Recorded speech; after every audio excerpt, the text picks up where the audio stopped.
Hola, mi nombre es Antonio González, soy licenciado en física y este es el canal para los que necesitan resolver problemas de física y ya no tienen tiempo para leerse el libro. Hoy vamos a ver circuito eléctrico. Los pasos para resolver un problema de física son los siguientes. Leer todo el problema varias veces. Imaginar lo que ocurre en el problema. Dibujar en uno o varios dibujos lo que ocurre en el problema. Ubicar los datos que necesita. Determinar claramente la incógnita del problema. Determinar las leyes físicas y ecuaciones que pueden necesitar para resolver el problema.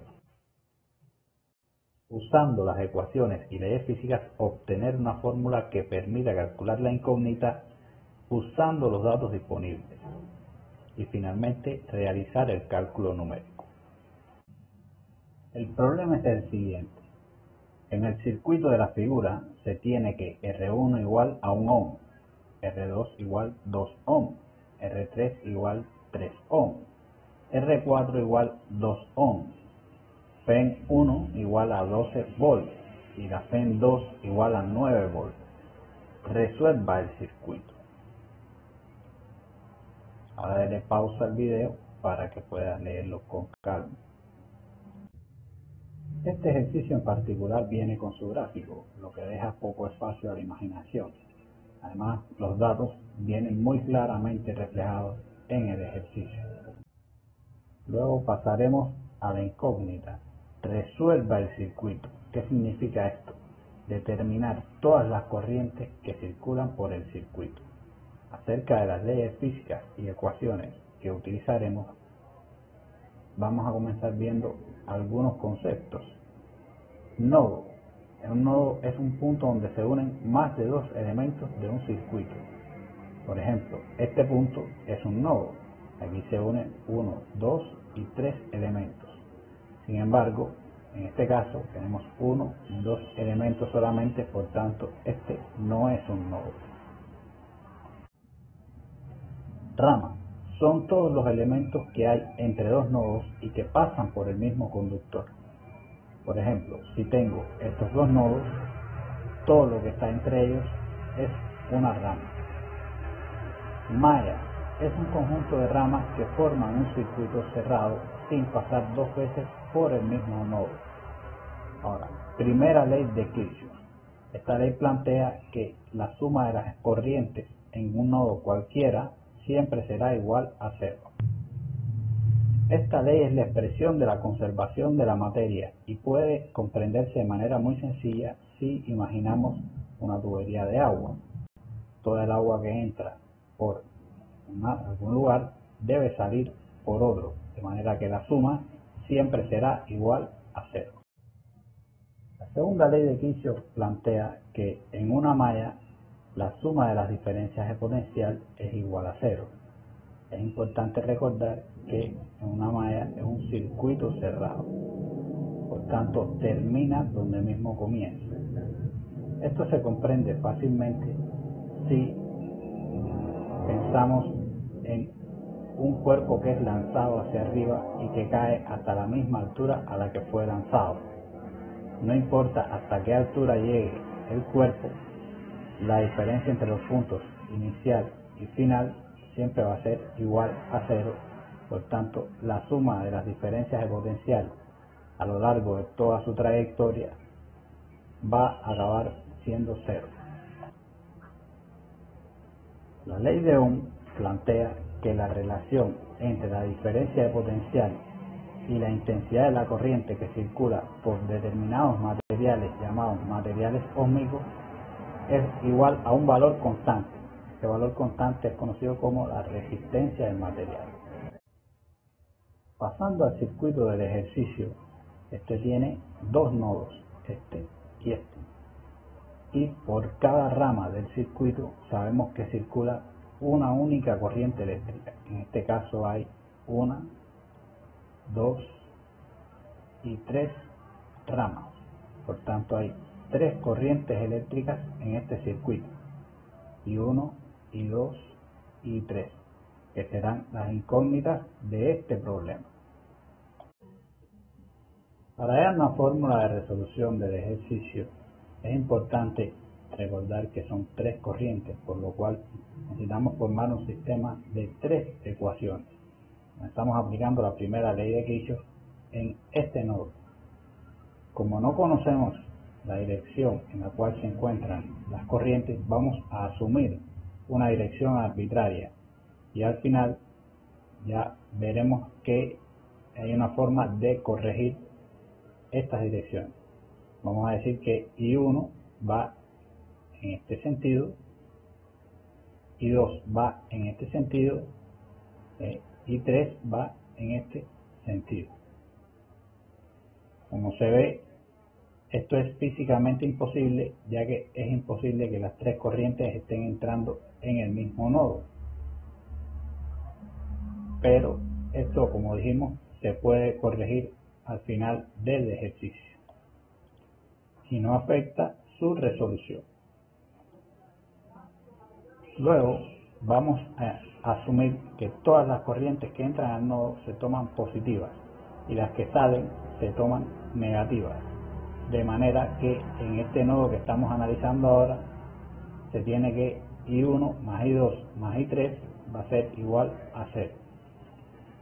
Analizando el segundo nodo se tendría entonces menos I1 menos I2 menos I3 igual a 0. Sin embargo, esta ecuación es la misma ecuación que la anterior multiplicada por menos 1, por lo cual no me sirve. En general, cualquier ecuación que sea una combinación lineal de otra no me serviría para resolver el ejercicio. Por tanto, en este caso tenemos ya la primera ecuación. Bien, para aplicar la segunda ley de Kirchhoff, veremos que el circuito tiene tres mallas. Esta malla, esta otra malla por dentro y una malla más grande por fuera.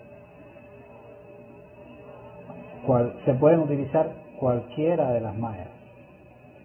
Yo voy a decidir utilizar esta que está aquí, comenzar utilizando esta. Y lo que voy a hacer es escoger un punto arbitrario cualquiera de la malla y recorrer la malla en un sentido cualquiera también, puede ser cualquier sentido arbitrario, va a ser a recorrerla en este sentido. Ahora, al recorrer la malla me encontraré con esta fuente de Fenn o fuerza electromotriz. El lado largo representa el borne positivo de la fuente y el lado corto el borne negativo. Si al recorrer la malla entro por el lado largo, la fuente de Fenn se suma. Si entro por el lado corto o el negativo, se resta. Bien, comenzando a recorrer la malla, me encuentro primero la caída de potencial debido a la resistencia R4. Luego llego a la fuente de Fenn 1 y entro por el borne positivo, por tanto la sumo. Llego a la caída de potencial debido a R1, continúo el recorrido y llego a la caída de potencial debido a R2 y completo el recorrido de la malla. Al completar el recorrido igualo a 0, como dice la segunda ley de Kirchhoff. A continuación aplicaremos la ley de Ohm, pero con una particularidad. Si la corriente va en el mismo sentido en el que se recorre la malla, se suma el término. Si va en sentido contrario, se resta. En este caso, cuando comenzamos a recorrer la malla, I1 va en sentido contrario a cómo recorremos la malla. Por tanto, al llegar al término correspondiente a R4, se pone negativo. La fuerza electromotriz 1 se suma. El término correspondiente a R1 también se resta porque I1 sigue estando en contra del sentido con el que recorremos la malla. Ahora, al llegar al término R2, I2 va en el mismo sentido en el que estamos recorriendo la malla, por tanto ese término es positivo. Y finalmente llegamos al punto inicial, por lo que es igual a 0 este término. De esta forma hemos obtenido una segunda ecuación. Bien, ya tenemos dos ecuaciones, pero necesitamos una tercera para completar el sistema, por lo que hay que aplicar nuevamente la segunda ley de Kirchhoff a una malla diferente. Esta vez voy a escoger la malla de abajo. Voy a comenzar a recorrer la malla a partir de este punto que también corresponde a la malla, y la voy a recorrer en este sentido.